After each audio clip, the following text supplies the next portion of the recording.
Richard, I really like Ethereum. I think the price can go higher, and it's most likely the coin to get the ETF next. And then he starts talking about the Ethereum FUD and the different, the whole canary removed from the GitHub, which is interesting. And what is your take on the situation of Ethereum? The SEC doing SEC stuff, and what's going on this year. So my sort of take on that is I do agree with Richard. I think the Ethereum ETF is likely the one to be most likely. I saw like I think what you'll have to see is potentially some of the institutions try and back, like not necessarily back, but try and back and like defend Ethereum or like any of the other assets, in terms of, like the ETF and stuff.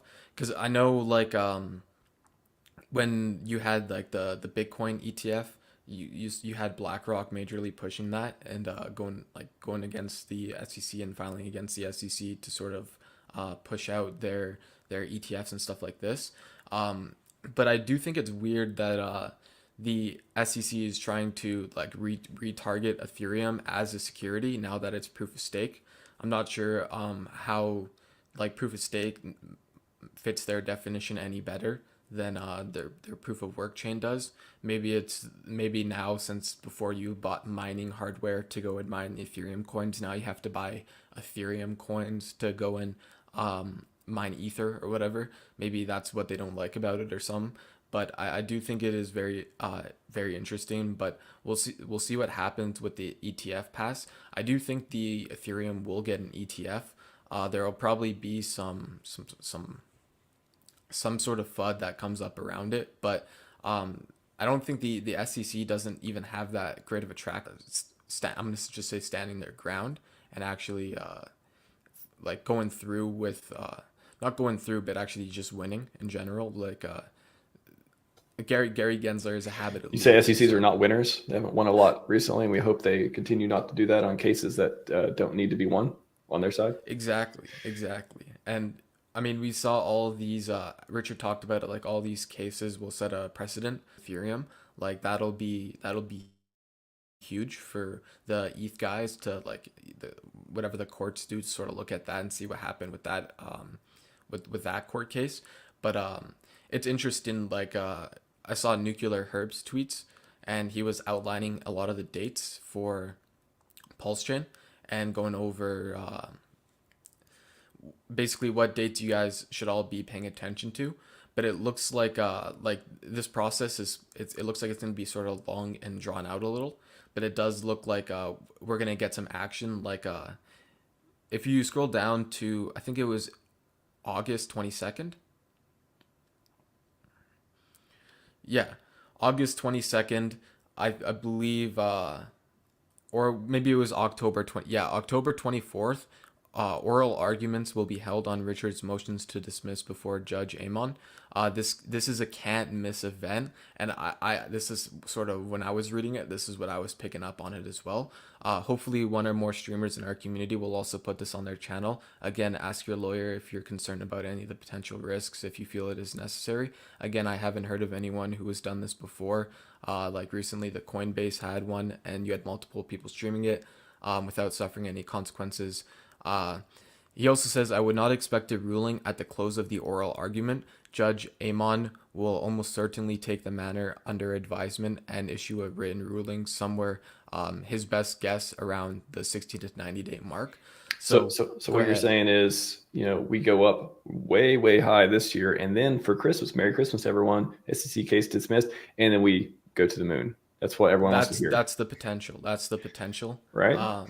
There actually is a chance for that. It looks like so. What makes me bullish on October 24th is its oral arguments, which means I don't know if that's going to be Richard speaking or his lawyer speaking, but either way, they're going to, I guess, be using their voices rather than just writing on pieces of paper. And I don't know if you guys like remember watching any of Richard's streams.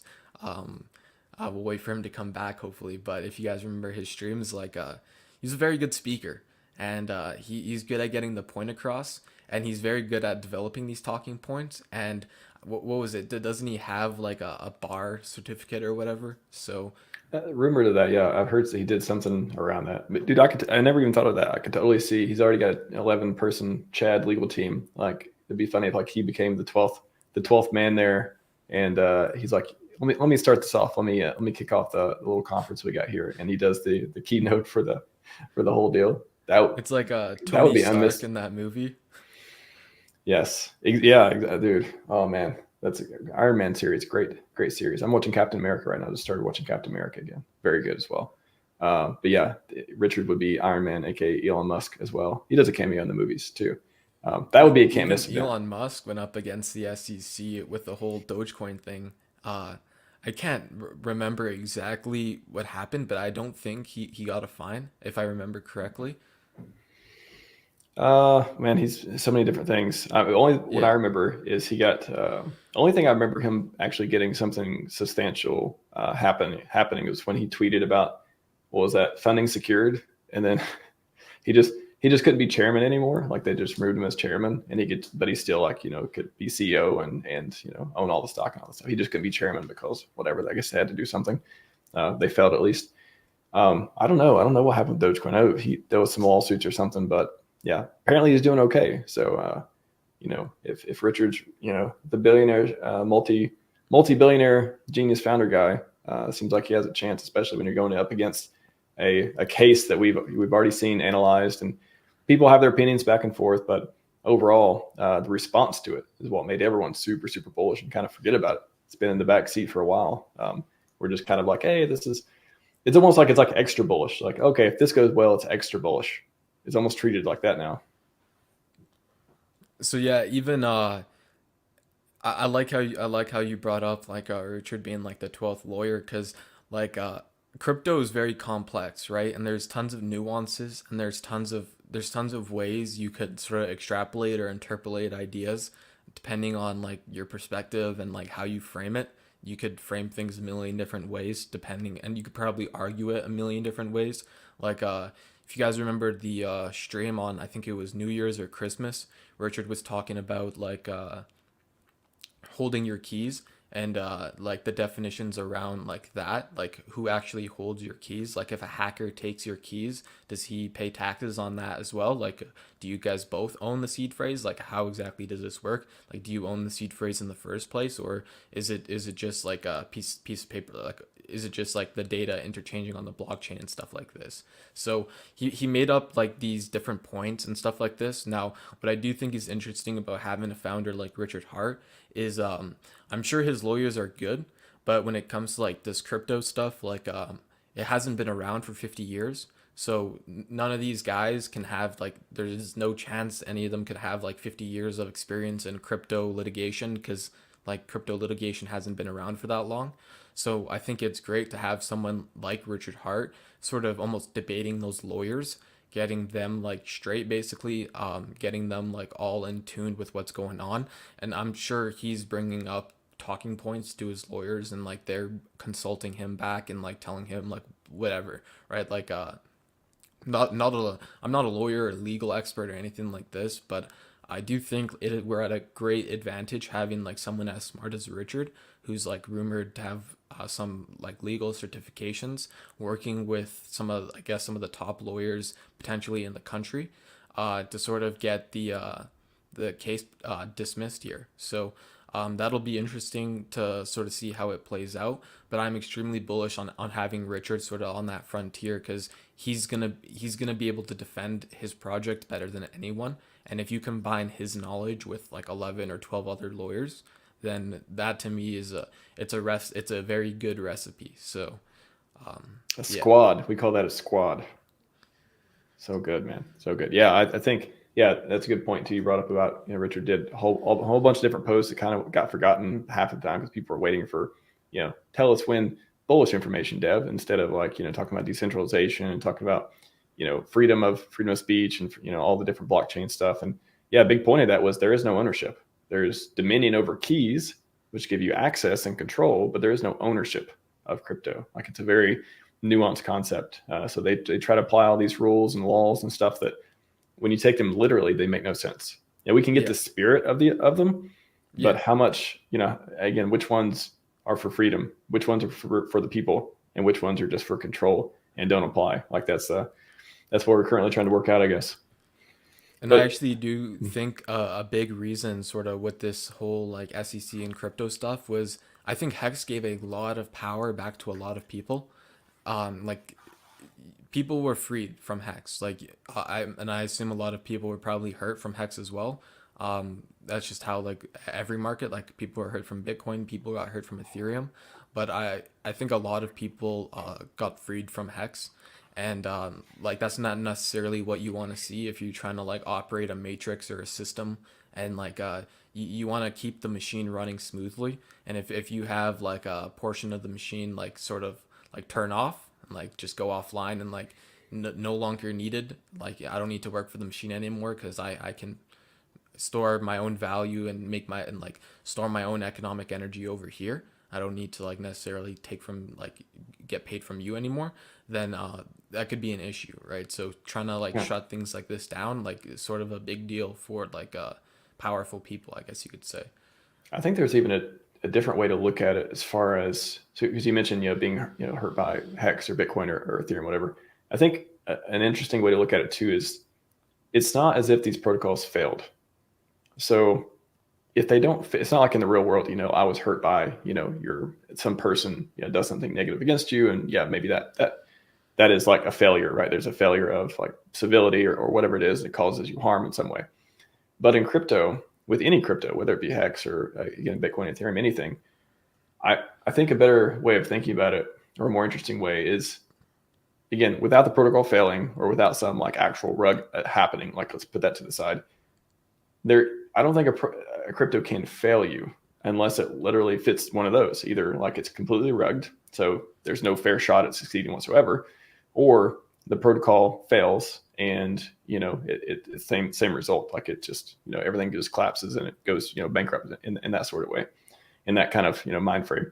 So the only failure I can see is failure of judgment, because you're pressing all the keys. You're buying it high and watching it go down. You're waiting on it for it to go back up after 3 years if you bought it high like that. And that's not the natural way to look at that. It's not the natural human response. Is no, I need something to blame. Somebody's got to be accountable, and I don't feel like it being me today, so it's got to be that.